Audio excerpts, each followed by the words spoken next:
This is an ad by Regain Couples Therapy and features real testimonials. This was our first time trying therapy, and honestly, it was long overdue. Looking back, we just wish we had started sooner. Regain's qualified therapists help couples when they can't get there on their own. We thought it was intimacy issues, but Andrea helped us uncover a deeper root cause we hadn't even realized was there. Visit regain.com/couplespod to get 10% off your first month. Regain, powered by BetterHelp. If you're a lineman in charge of keeping the lights on, Grainger understands that you go to great lengths and sometimes heights to ensure the power is always flowing, which is why you can count on Grainger for professional-grade products and next-day delivery, so you have everything you need to get the job done. Call 1-800-GRAINGER, click Grainger.com, or just stop by. Grainger, for the ones who get it done.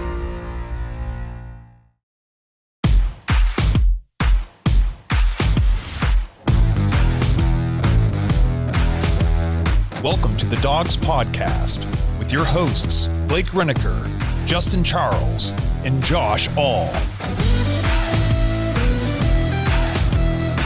Hey, what's up, Browns fans? Welcome back to another episode of the Dogs Podcast presented by Manly Bands. Josh All, your host today, and I've got a very special guest joining me. I talked about it on the last episode, and he's here today. It's Damon Wolfe from In Motion Football. Will be joining me to break down his franchise valuation chart and all the data that goes into giving the Browns a much higher score than what we would probably think going into this season. And it's like a 3-year projection. So we'll talk about how they project for this year in 25, next year in 26, and the following year in 2027. Stay tuned. If you missed last episode when we actually talked about the chart, you're going to be probably in for a little bit of a surprise on how they project the Browns to perform in 2027. We will get to all that with Damon. Before I do, make sure you guys like the video on YouTube, subscribe to the channel, tap the notification bell, give us a 5-star review on all the audio platforms if you're listening to the podcast.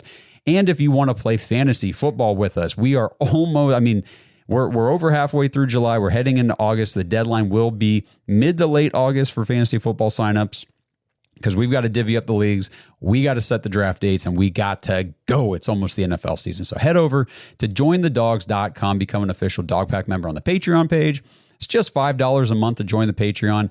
That gets you access to the private Discord, gets you access to us pretty much 24/7. Get in there, talk to diehard Browns fans all the time. There's always something going on. And obviously, sign up for fantasy football. $5 a month, it's like you're donating a cup of coffee to the Dogs Podcast. You won't even notice it's missing each month, but we do appreciate it since we are an independent podcast and all that kind of good stuff. So head over to jointhedogs.com, become a Patreon member, and play fantasy football with us.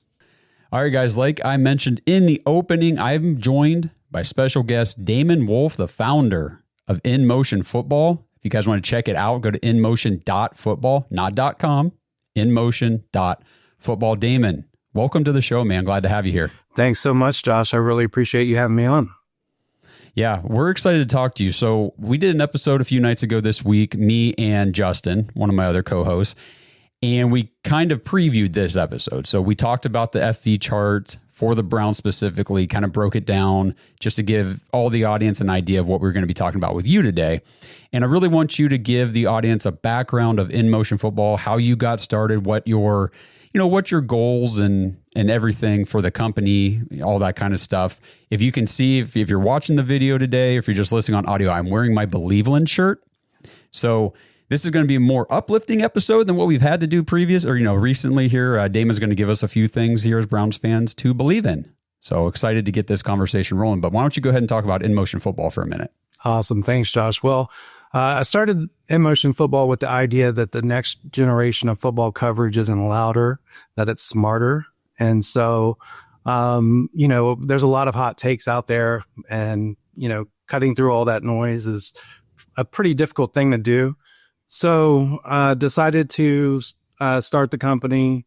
And, we have some very specific goals in mind. Obviously, the franchise valuation triangle. It's a framework to,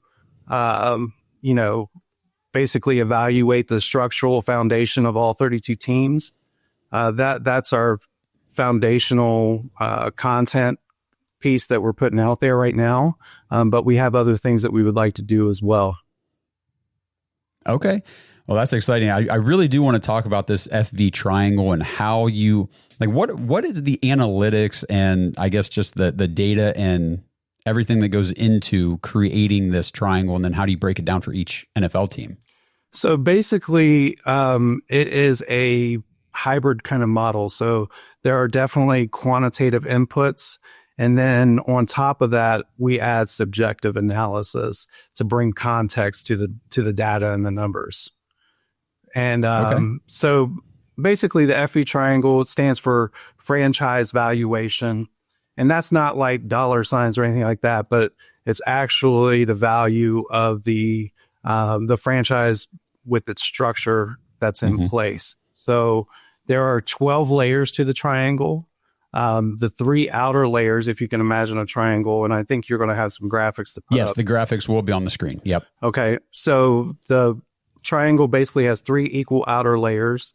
The roster for each team, the coaching staff for each team, and also the front office, which comprises of both the ownership group and the general manager. So that calculation, we have anywhere from 4 to even a dozen inputs on each of the layers of the triangle, and those on the outer layer are equal 15%. Which accounts for 45% of the overall score.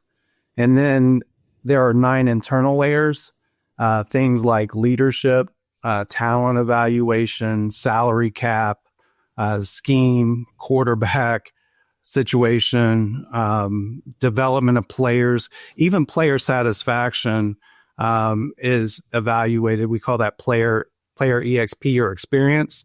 And basically that takes into consideration things like location of the franchise, because that's important to players when they decide where they want to go for things like, quality of life, and then, tax statuses and situations. And then we even include a lot of the NFLPA report card grades into that data. Yeah, we've talked about those since they've been coming out here recently, and those are definitely important. And this year, not so great for the Browns, but it's interesting. But so they're explain working on it. Yeah, they're working on it. Yeah, well, hey, they're going to build the new stadium and hopefully have a state of the art locker room and maybe a place for the players to meet with their families after that. That'd be great.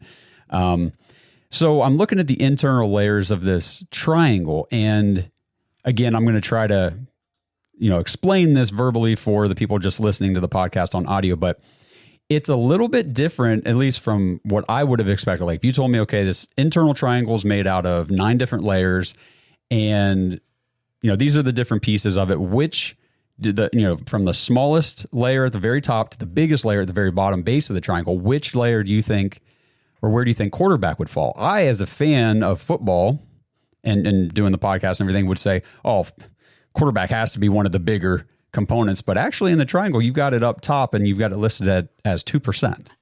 Yeah. So the reason for that is because we also take quarterback in a heavy consideration on the overall roster, on the 15% on the outer layer. Oh, so okay. So you're kind of counting it twice. Yeah. So basically it's like a multiplier inside the framework. Okay. That makes more sense then, because looking at it, I was thinking, okay, maybe there's less importance on the quarterback position than what I was thinking, but apparently no, you do have that factored in. Yep, that's correct. Okay. And that's something that I kind of struggle with. This was kind of an idea that kind of came together like over 3 years ago in 2022.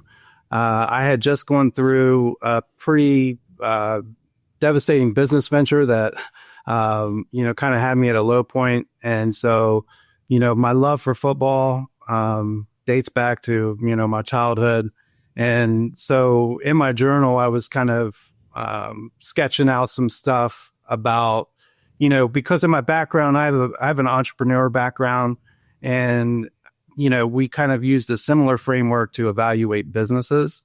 And so I was like, well, why can't we do this for, NFL teams and franchises?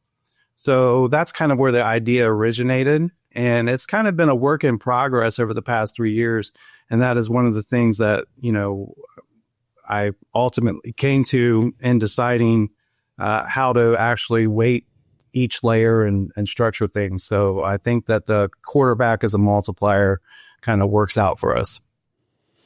That's interesting. It's really cool to hear where the idea for this stemmed from. And it's always interesting to me when people come up with ideas for something for football or, sports or some other thing that they had been using for something completely different years in the past. So that is really interesting.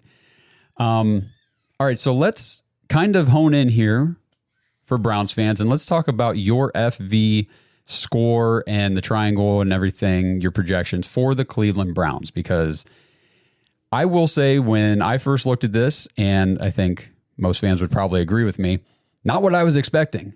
When I saw the overview, I said, well, let's see what these guys have to say about our Cleveland Browns. And it's got an FV score of 63.8, which ranks us at 17th out of the 32 NFL teams.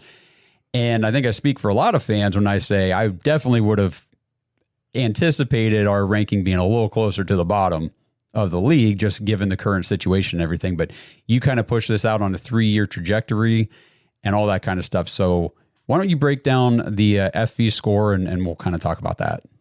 So yeah, for the Browns, they rated at a 63.8 on the FV score. The FV score is out of 100, and we have a tiering system.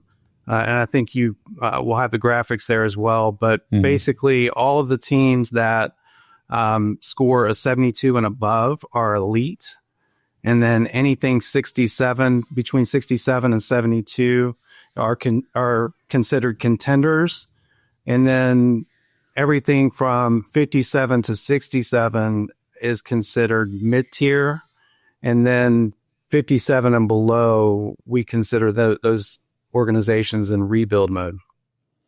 That's kind of where I feel like a lot of Browns fans would have expected us to be. But you've got us in the mid-tier, sure, which is cool. I think that, we talked on this podcast how some of our hosts think the Browns are going to be really bad this year. I'm more on the side of we could be sneaky, somewhat competitive to where we might be closer to that 500 range than a lot of people might believe.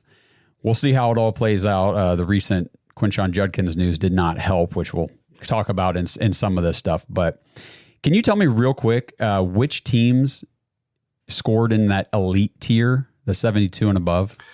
Well, yeah, so there are, obviously the teams that scored there are some of your usual suspects, teams that you would expect. And we have to remember that this is also a kind of a snapshot in time of where they are now heading into the season. And that this is basically helps us to provide a forecast over the next 3 years by measuring the structural health of each team. So for the elite teams, now we do have everything coming out in our season preview, our 2025 season preview that I spoke about earlier. All of the scores and rankings will be fully revealed then, but I'll give you a few teams right now. Okay. That are. Yeah, I don't need you to give everything away. Sure. Give away the farm, but no, it's okay. So obviously, I'll give you the team that scored the highest in our rankings, and it's probably pretty obvious. It would be the Philadelphia Eagles. Okay. They were far and away the highest scoring team. And then you have teams like Baltimore, and then Kansas City bringing up kind of the back end of the elite teams, Buffalo.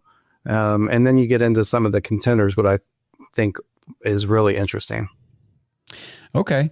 Well, yeah, like I don't need you to give away the farm. No, like it's all good. You've got everybody head over to the website and everything, check out these scores and everything if you want to see the full rankings. But I was just curious because you've got the Browns, like I said, 63.8 out of 100, and then just they're in that mid tier. Yeah. But 63.8, I don't feel like that's 10 points away from that 72 and up, which is actually the elite tier. Just it's.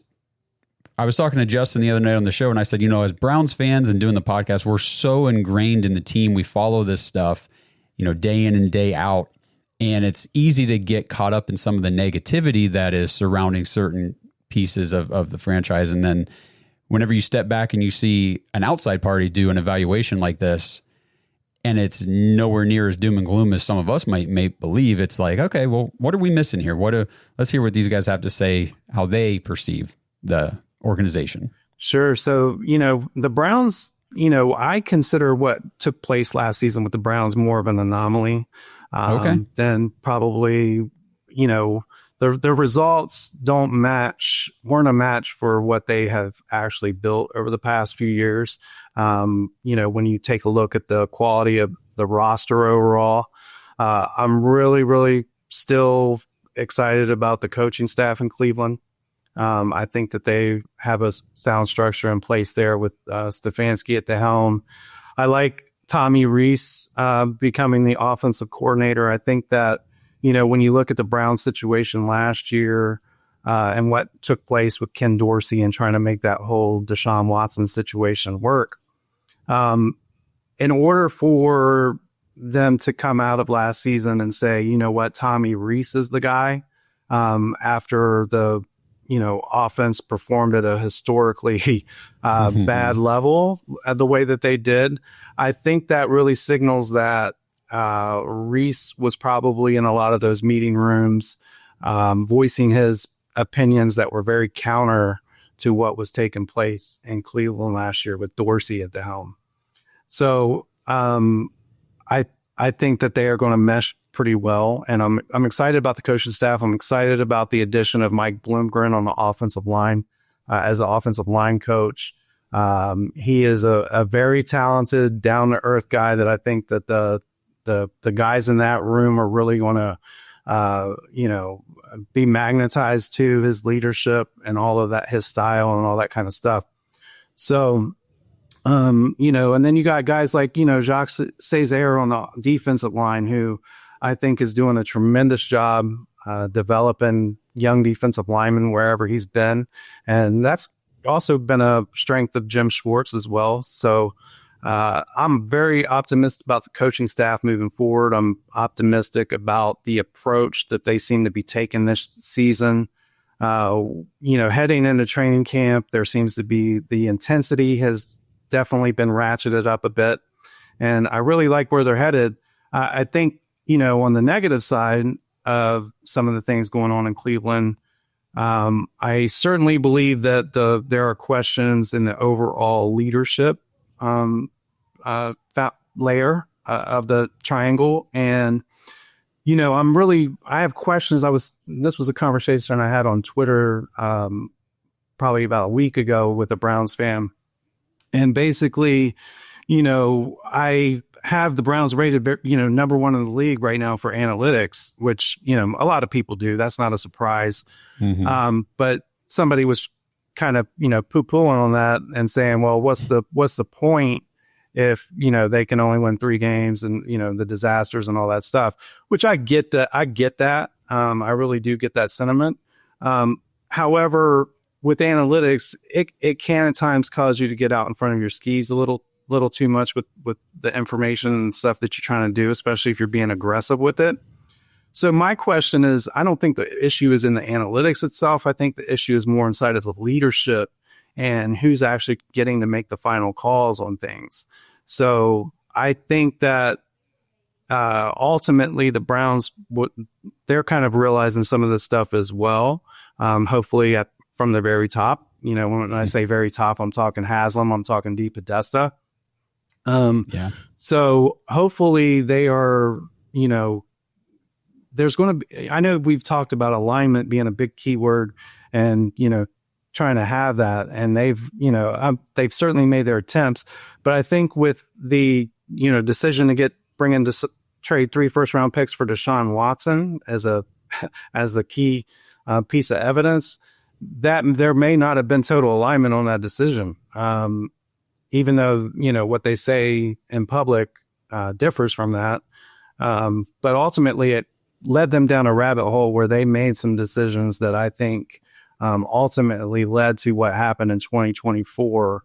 And so for that reason, I say that the leadership, the integrity piece of that foundation is on shaky ground. But I am encouraged by, staying the course with Barry and Stefanski this season. I think it would have been very easy for Haslam to have chosen to move on after last season, but they decided to stay the course, and I think that decision will ultimately pay dividends. I hope that what they've learned from it is to, let everybody do their jobs, let Barry choose the players, let Kevin coach the team and choose his coaching staff, and everybody else just stay in their lanes. And I think if they do that, they'll find more success here in the near future. What if everything you've been taught about happiness is wrong? We chase careers, approval, more stuff, hoping it'll finally make us feel fulfilled, but it never sticks. What if happiness isn't out there, but already inside you, just waiting to be unlocked? Discover the book, The Happiness Experiment. Every person has a unique happiness type, and when you understand yours, everything shifts. You'll stop chasing and start creating joy on your own terms. Discover your happiness type with a free happiness type assessment. Go to myhappinnesstype.com. That's myhappinnesstype.com. It takes just a minute and it might change your life. Then grab your copy of The Happiness Experiment at Books A Million. This isn't just a book, it's a practical framework, a journey inward. It's a tool to help you reconnect with the happiness that's been waiting inside you all along. Pick up The Happiness Experiment and start your happiness experiment today. This is an ad by Regain Couples Therapy. Let's be honest, loving your partner doesn't mean you always like them, and guess what? That's normal. Regain offers couples therapy that's flexible, affordable, and 100% online. Whether you're reconnecting or working through conflict, Regain is here to support you both. See why people wish they'd tried couples therapy sooner. Visit regain.com/couplespod to get 10% off your first month. That's regain.com/couplespod. Shopify is a global commerce platform that helps you sell at every stage of your business and sell more with less effort thanks to the Shopify Magic, your AI-powered all-star. Sign up for a $1 per month trial period at shopify.com/redcircle, all lowercase. Go to shopify.com/redcircle now to grow your business, no matter what stage you're in. Shopify.com/redcircle.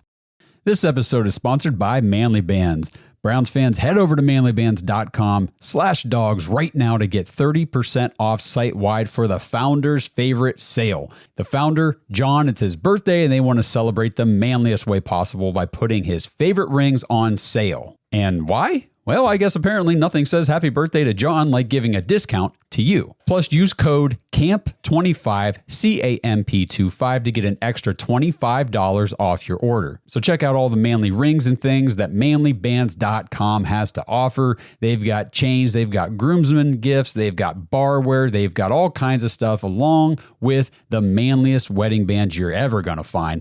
Awesome stuff. Awesome materials, awesome designs. You've heard me talk about it forever, but if you haven't actually gone and checked it out, now is the time to do it. 30% off site-wide for the Founders Favorites sale at manlybands.com/dogs and use promo code CAMP25 for an extra $25 off your order. Since 1989, Mount Hope Fence has set the standard in outdoor living. From decks and railings to fences and patios, we've got you covered. Our lineup features top brands like TimberTech, AlumaGuard, Preferred Railing, and Unilock, along with our own premium Duralux vinyl products. For over 30 years, we've partnered with contractors ensuring reliable job site delivery. Discover quality and excellence in all things outdoors with Mount Hope Fence.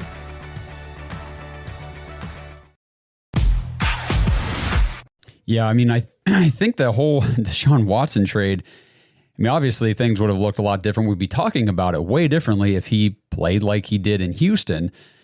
But then there's also the side when you look back on everything and the information that we have now and some of the stuff that's come out, did the Browns just not have the proper intel that maybe Watson was succeeding in Houston kind of by the skin of his teeth? He was kind of getting away with playing a brand of football that really isn't going to work long-term in the NFL, but he was making it work at, early in his career. I don't know, but it definitely imploded or just blew up. Yeah. Right in our faces, big time. Well, I think that, Watson was obviously talented, especially, his time in Houston. and was really impressive as a quarterback and player, put up some really good statistical years.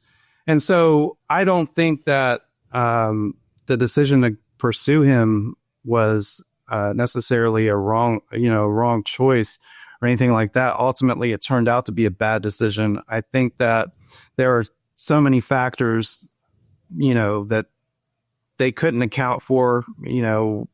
Playing quarterback at a high level in the NFL takes a certain mindset, and I think that the layoff combined with the negative, criticism and the place where he was mentally just didn't work out. That's fair. That's definitely fair.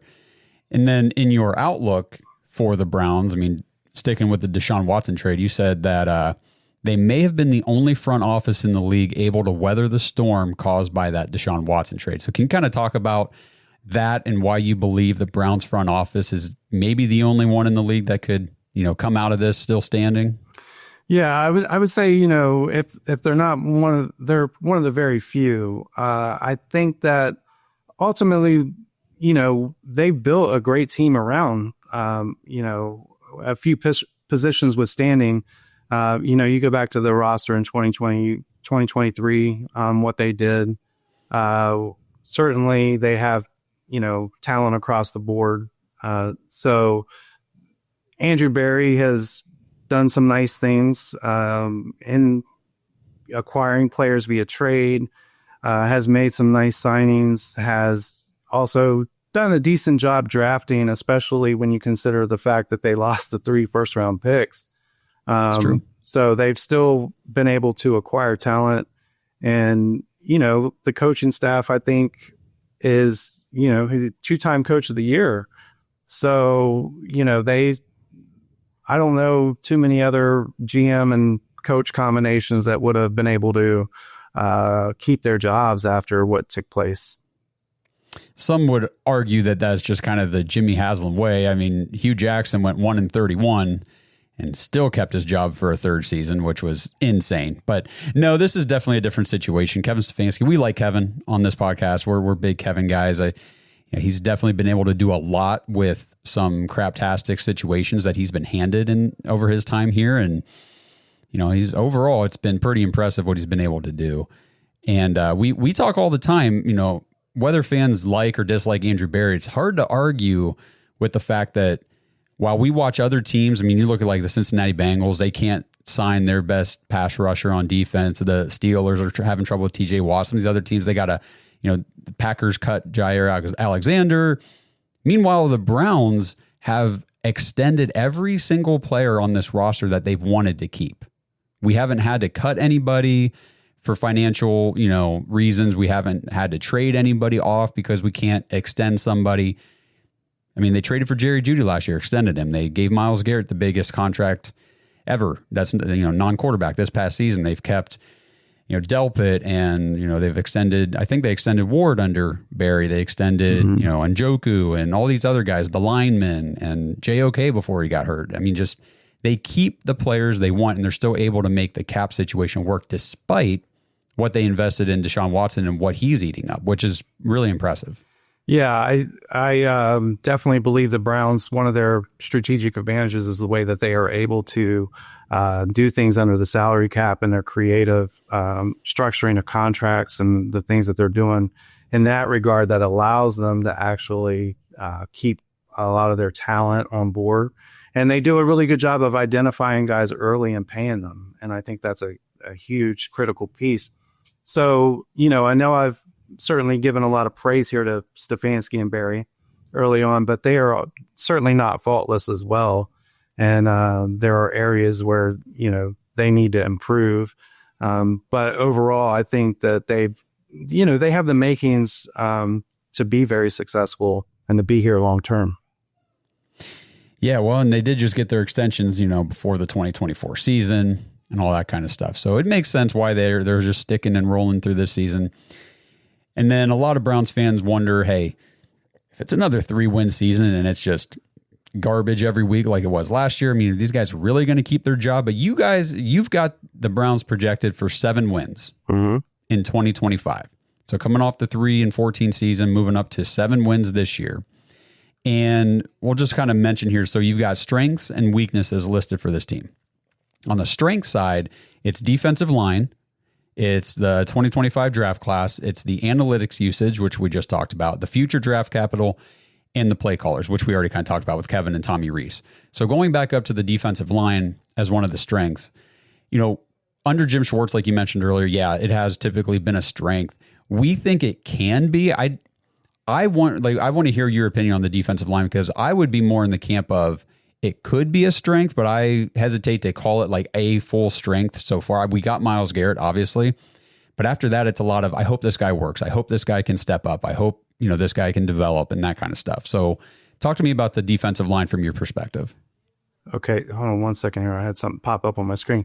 No, you're good. So the defensive line to me in Cleveland is one of the top defensive lines in the entire NFL as far as based on my talent evaluation, and there's some projection there involved. However, Myles Garrett having the top, unquestionably the best defensive end in the entire NFL certainly helps that. But we're very high on Mason Graham and Mike Hall as well, becoming really, really good players, especially.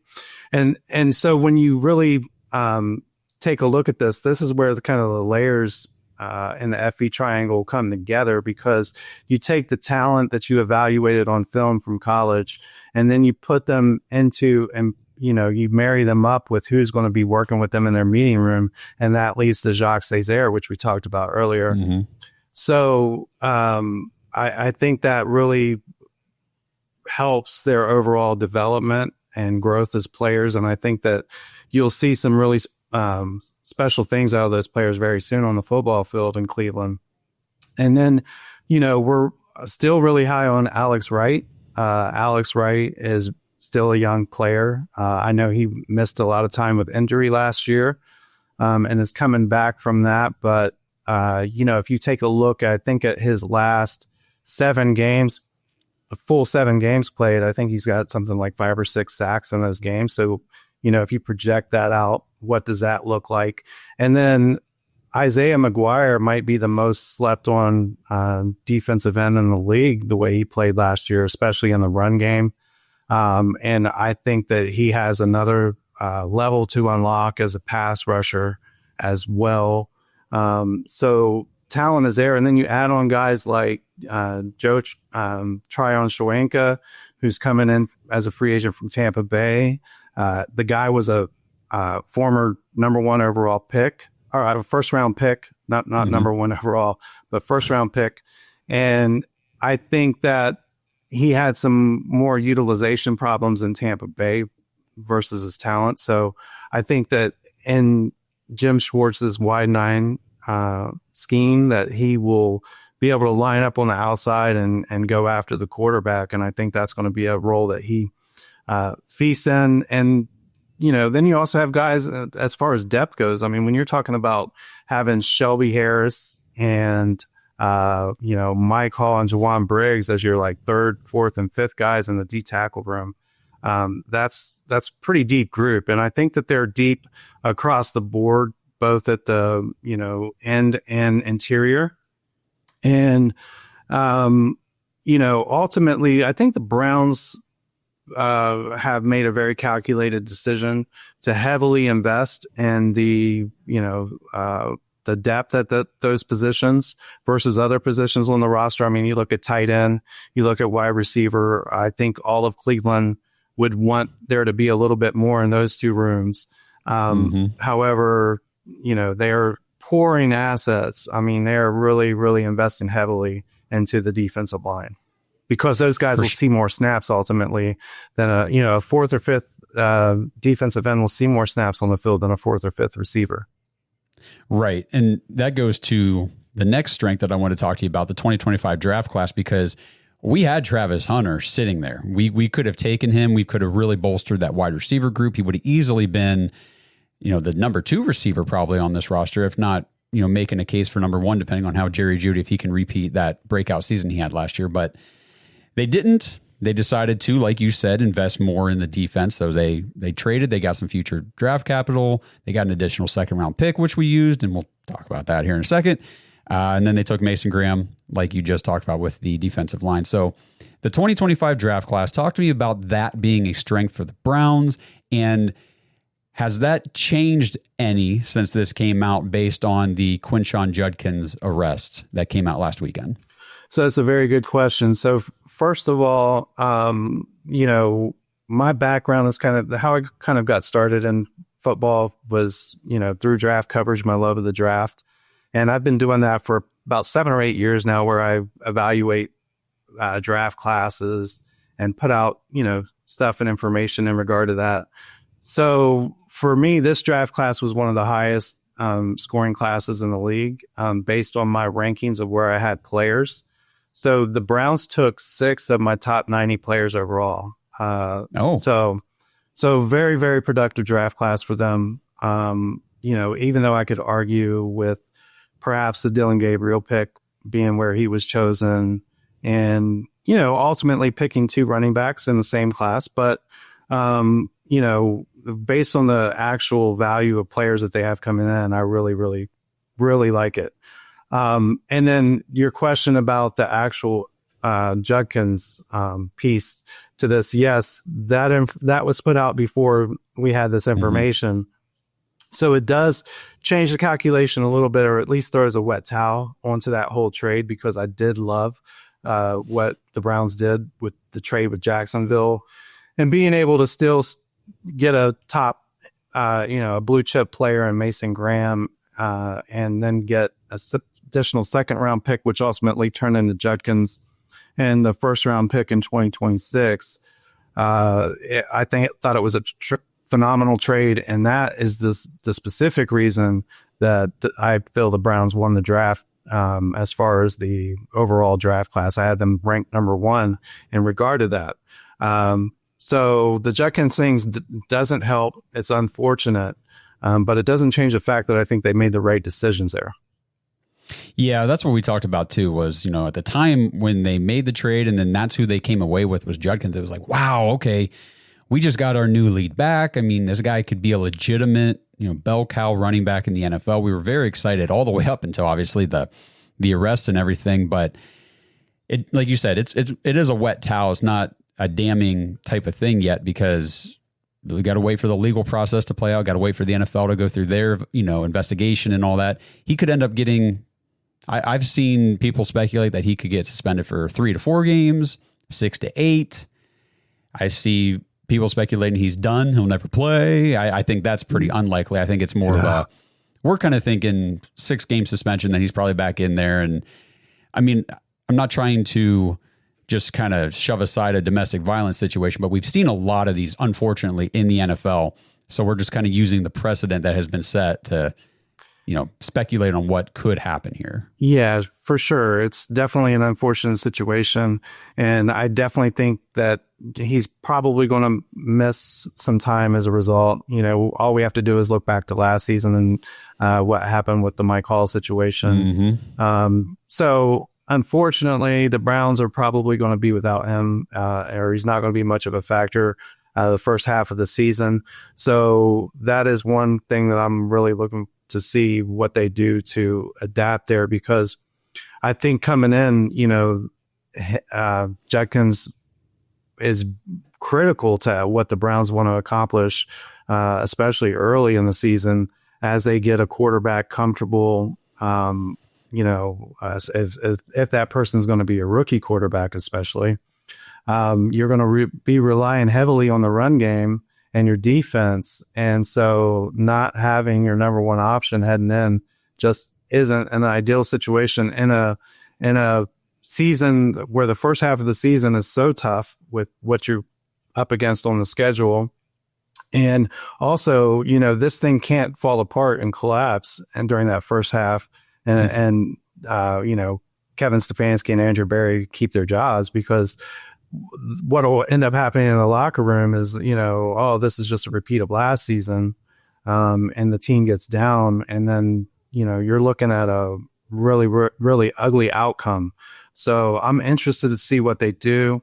I think that, it's so important to get positive yardage on first and second down. There's a big difference between, picking up 3 yards and picking up 4 yards on first down. I mean, it's just very, very important. And unfortunately, Jerome Ford, while he creates explosive plays and makes explosive plays in the run games, he just takes too many negative runs. Thank you. Early.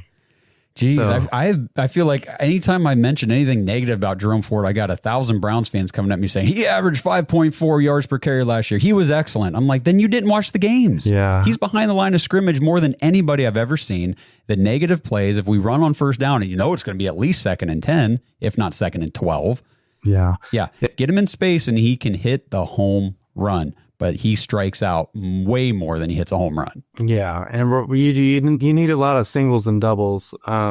Yes. Yeah, give me a freaking single. Right. Yes, exactly. Or a walk, for crying out loud. Yeah, get on base. Yeah. Yes, get on base. This episode is sponsored by Butcher Box for Pets. Browns fans, we love our fellow dogs, our Dog Pack members, and the Dog Pound faithful, but let's not kid ourselves. The most important dogs in our lives are, well, our dogs. Your furry friends aren't just pets, they're part of the family. But the question is, what are you actually feeding them? Head to butcherbox4pets.com/products to see all the options for your dogs, including fresh and dry foods, treats, meal toppers, and even toys for your dog. If you're not sure what your dog will like best, try the Premium Nutrition Adult Starter Pack. And they even have a vacation bundle to take care of your four-legged friends while you're on vacation this summer. And right now you can get 20% off your order with promo code DAWGS, DAWGS, when you check out. At ButcherBox, they believe in real ingredients. Their pet foods have been developed and certified by vet nutritionists to contain 0 artificial flavors or preservatives. You get protein-packed formula with over 50% of the recipe comprised of third-party certified humane ButcherBox meat, plus functional ingredients like pre- and postbiotics to support your dog's vitality and digestion. I know that sounds like a lot, but the bottom line is your dogs are getting the nutrition and the value they need and honestly that they deserve. I know our home wouldn't be the same without Odie, our 100-pound golden retriever who thinks he's a 10-pound lap dog. He is not, but it gives us peace of mind knowing that we're giving him quality food instead of just that factory processed garbage from the store. And speaking of the store, no need to go. ButcherBox for Pets delivers their high-quality food right to your door. So head to butcherboxforpets.com/products and use promo code DAWGS, DAWGS, for 20% off your order. It's time for us dogs to give our dogs the nutrition they deserve.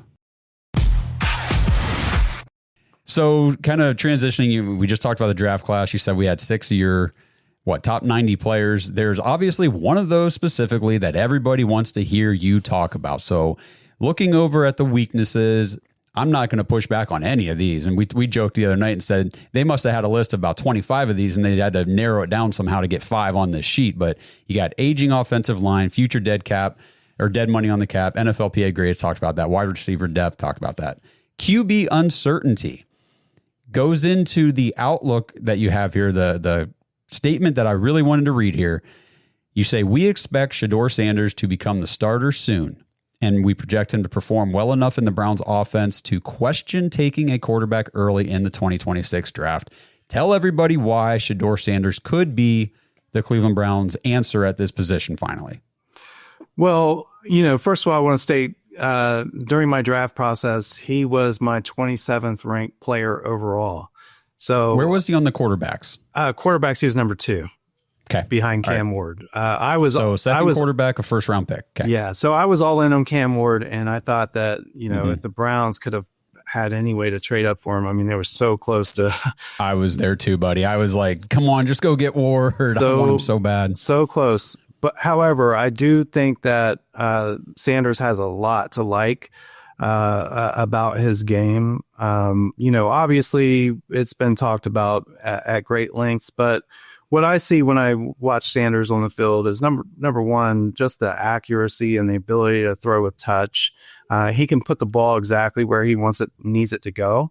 And that's a really unique trait for quarterbacks. And to do what he did behind that offensive line and being able to stand in the pocket and take the kind of shots that he took, I think bodes well for him. And I think that the question marks with him, obviously, to me, are a little bit, kind of his, I guess, and it's coming up now a lot in the conversation, I guess, his overall football acumen, what he was exposed to at Colorado, the system, all that kind of stuff, and pre-snap, stuff that I think that the Browns are really going to try to work hard to bring him up to speed on.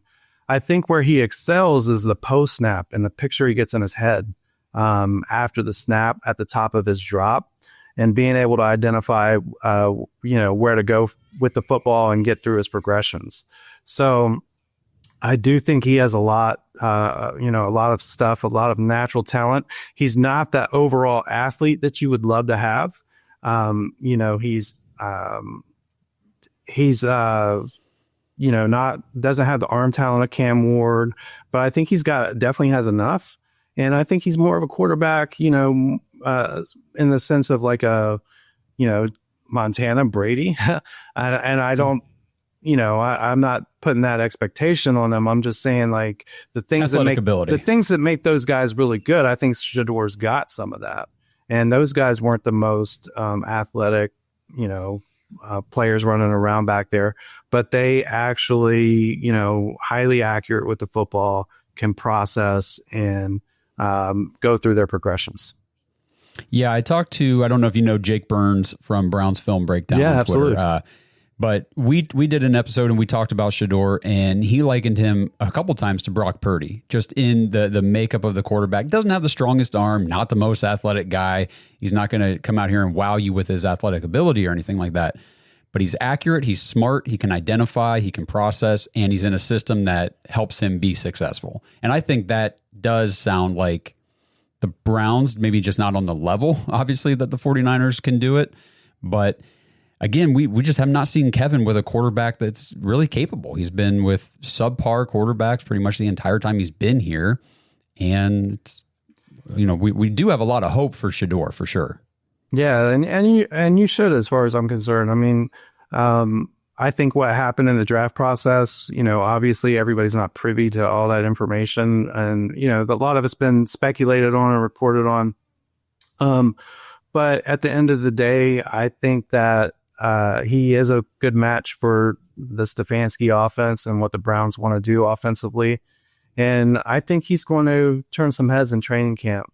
I really do. I know that, Flacco is what he is. I think, and the way I see it playing out is that, he's ultimately like kind of like an emergency, break the glass in case of emergency kind of situation. He's north of 40 years old. And, if I think a lot of people forget that the last time he was here, while he played and had some great moments and some great games, and it was an awesome ride, that was 2 years ago. And even then he didn't want to get hit, and made some errant throws, in situations where, the pressure was in his face, and that ultimately led to turnovers. And 3 of those happened in the playoff game against the Houston Texans. And I don't think that, Stefanski wants to necessarily, go that route unless he has to. I like having Joe Flacco here for what you said. For me, it's a lot of, if neither of the rookies come through training camp, making the coaching staff feel confident starting them right away.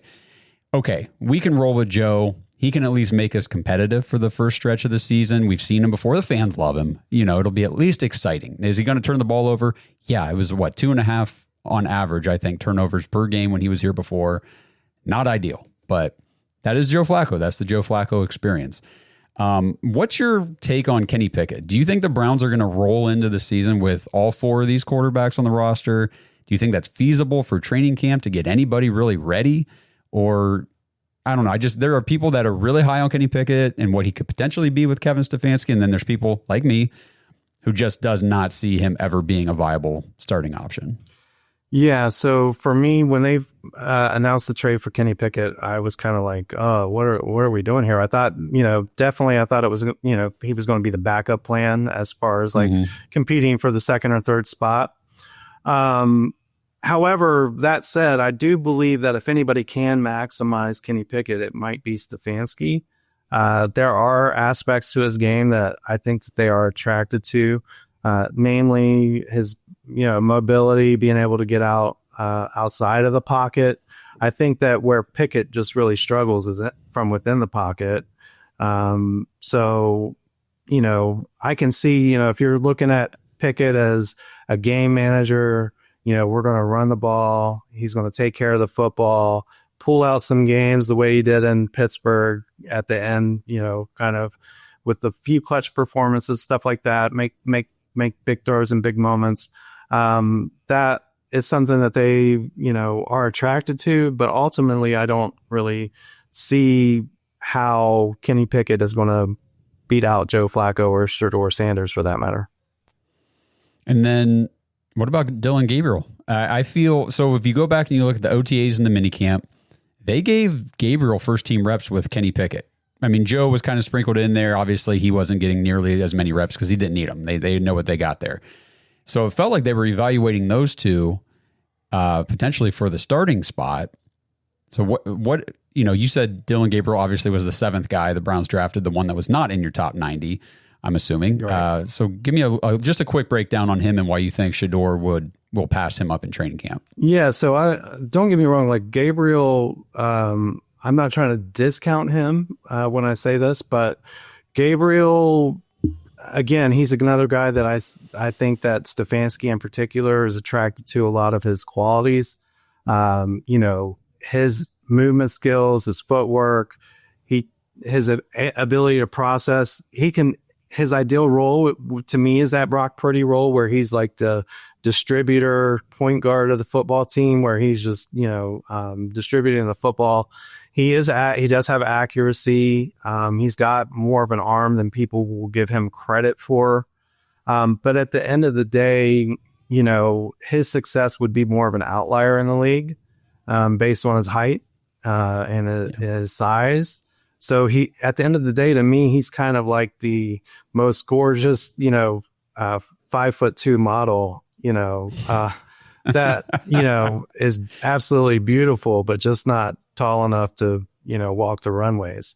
So, I like Gabriel as far as like having him around here long-term as a backup, and be able to spot start in some situations in games. And I honestly think that that's where the Browns I think that when they decided to make the trade with Jacksonville, that they decided that they were willing to sit out this draft and wait until 2026 to really get the franchise guy.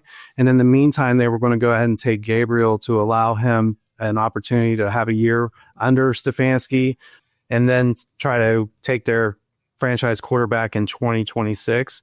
And then they had the opportunity to take a swing on Sanders in the 5th round. And they did that and traded up in order to do so.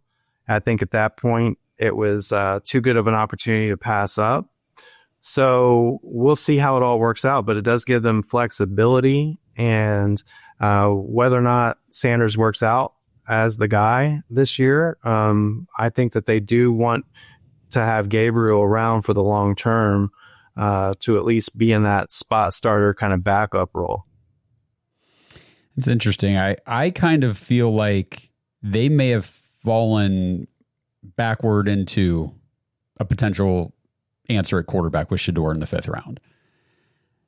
Is sort of how and I feel like you must be thinking the same thing with your projection that he's going to take over in training camp.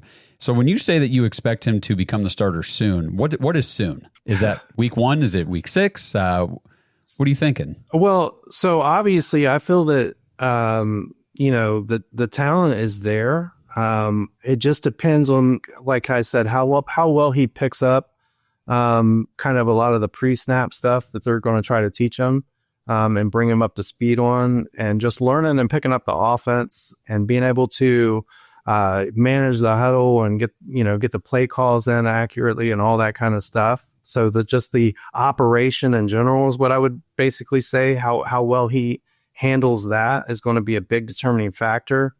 And also he has some stuff that he really has to work on with under center, his footwork. So getting that, crisp to the point where they're comfortable with, I think will have a huge impact. But ultimately, I mean, I'm open to it happening during training camp and him being named the starter heading into the season in week 1. But ultimately, I think, the schedule is pretty tough. So that will certainly be a consideration. I also think that, Kevin's personality is very conservative as well. So we're probably more likely to see either Pickett or Flacco start the season. But at some point early on in the year, I do expect them to go to Sanders eventually. Okay. Well, I mean, that's what we're just hoping that somebody emerges as the guy. It would be awesome to go into 26 with 2 first-round picks and not need a quarterback. That would be ideal. But it would be. And, back to that a little bit, I think something that they could possibly do is decide to, if Sanders plays well enough to question taking the quarterback next year, they can parlay those picks or one of those picks into 2 2027 first round picks. So, and of course, everybody knows who's more likely to come out in 2027. Oh, yeah. Well, we're Buckeye fans, so we're big Jeremiah Smith guys. Yeah, Jeremiah Smith. For sure. Or are you talking if or were you on the quarterback? Well, I was on the quarterback. Like okay, so you were talking Arch Manning. Yeah, so like if they want to give Shedeur a 2-year window to see what happens, they could. Oh, so if he proves like he might be the guy, but we're not sure. Sure, yeah. We'll give him 26. We'll give him 26. Kick it down to I'm with you now. Kick the can down the road to 27 and potentially Arch Manning being there. Gotcha. Okay. Yep, I think that's one thing a lot of Browns fans still need to get through their head is that I'm pretty sure, I mean, I don't know if he's straight up said it, but there's a lot of indicators Arch Manning not coming out in 2026. Sure, he needs to play some games in college first. Yeah, everyone's got him crowned and he hasn't even played yet. For sure. Hasn't even played. And everybody dogs on Shedeur for being popular just because of his dad. I mean, I keep telling him, at least he played in college. Right. Arch Manning hasn't played yet, but whatever. So I got one last question here for you, then we'll get you out of here. So last year, obviously on your chart, 3 wins, terrible season for the Browns. You guys projected for 7 wins here in 25. And then next year in 26, we're moving up into the Contenders tier with 10 victories. And then in 2027, you got it projected for 12 wins. The Browns are in the elite tier, and you've got us pegged for the division title in the AFC North. So what went into that projection? Because I think a lot of fans would look at this and say 12 wins, AFC North title. We haven't won that thing forever. Sure. So, it definitely, we're taking a look at a lot of different inputs, right? The roster where it is now, but we also look at where we expect the roster to be in 26 and 27 based on a lot of factors. So, the incoming draft class this year has an impact on that. The draft capital that they have next year in 2026 has an impact on that as well. The way that we see the Browns being able to develop some of those players, especially on the defensive line and where we think they will be able to come along, plays an important role in that as well. And then we also kind of have to take a look at the rest of the division and where we see those teams trending as well. And fortunately for Cleveland, we see that, and I think a lot of people might be excited by this on your podcast. We see that the Pittsburgh Steelers are probably heading for more of a rebuild, according to our predictions. And then also things are very tumultuous in Cincinnati. I think that Joe Burrow and Jamar Chase make up for a lot of flaws on that roster, but will it ever be enough to put them over the hump over the next 3 years? We don't know. I could actually make a very valid case that, it would not shock me at all if 2 years from now Joe Burrow was demanding a trade to get out of there.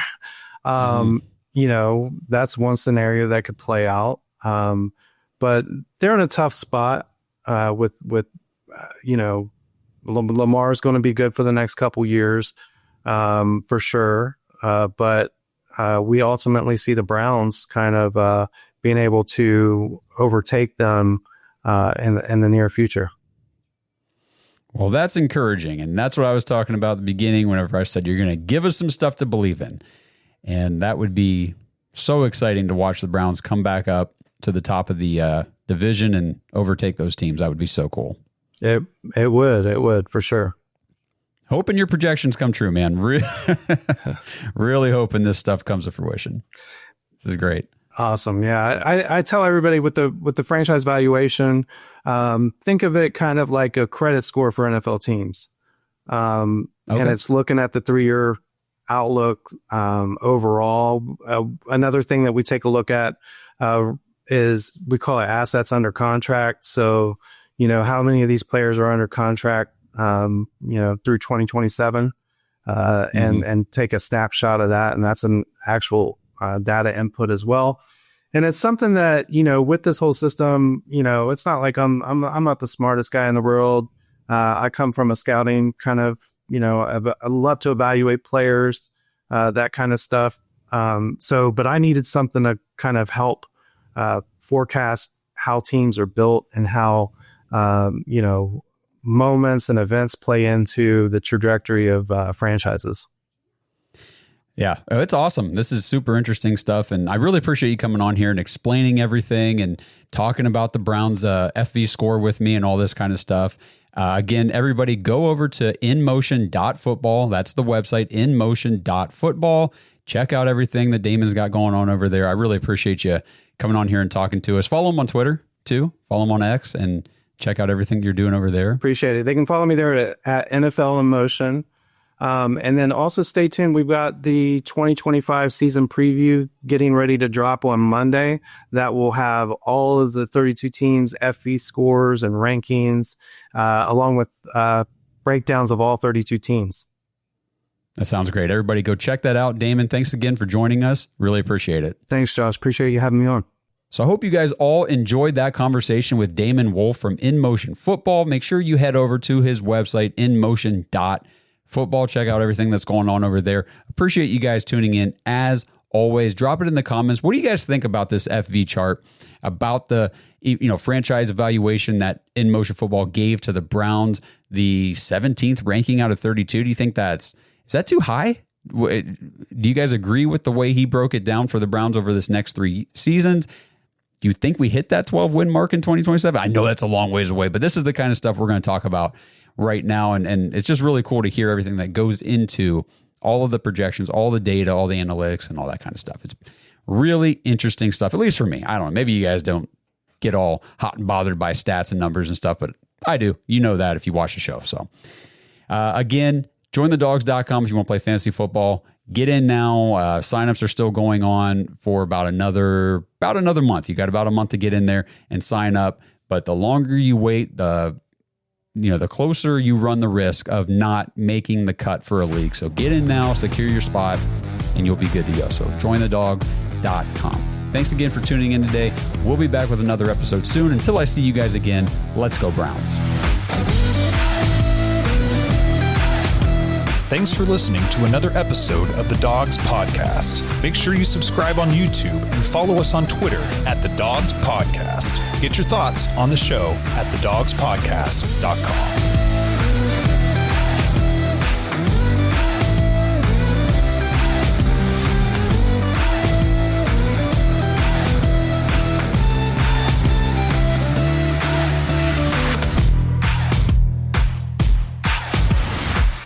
This episode is sponsored by Southern New Hampshire University.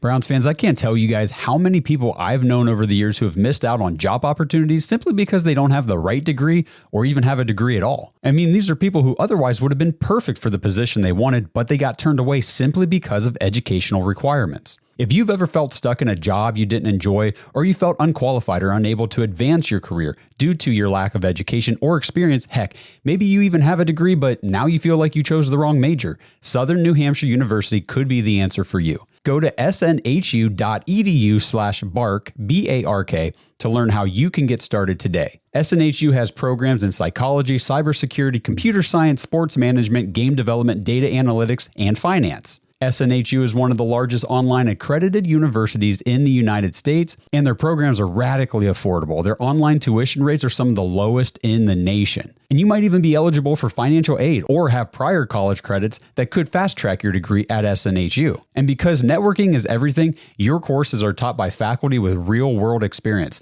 So you'll have opportunities to connect with people inside the industry. And then when you graduate, SNHU will still be there to help you as you begin your job search. So if you're ready for something new, head over to snhu.edu/bark and learn how you can get started working toward your new career today. This is an ad by Regain Couples Therapy. Let's be honest. Loving your partner doesn't mean you always like them, and guess what? That's normal.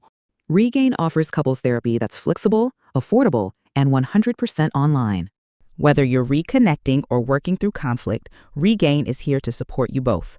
See why people wish they'd try couples therapy sooner. Visit regain.com/couplespod to get 10% off your first month. That's regain.com/couplespod. Going to the gym can be discouraging, especially if you're putting in the work but barely seeing changes. But with Tonal, you can actually see your progress with every workout. Tonal provides the convenience of a full gym and the expertise of a personal trainer anytime at home with one sleek system. Designed to reduce your mental load, Tonal is the ultimate strength training system, helping you focus less on workout planning and more on getting results. No more second-guessing your technique. Tonal gives you real-time coaching cues to dial in your form and help you lift safely and effectively. After a quick assessment, Tonal sets the optimal weight for every move and adjusts in 1-pound increments as you get stronger, so you're always challenged. Tonal lets you choose from a variety of expert-led workouts, from strength to aero hit to yoga and mobility to keep you coming back for more. For a limited time, go to Tonal.com to get $500 off your Tonal purchase, plus a free 4-year warranty. That's Tonal.com for $500 off, plus a free 4-year warranty. Tonal.com.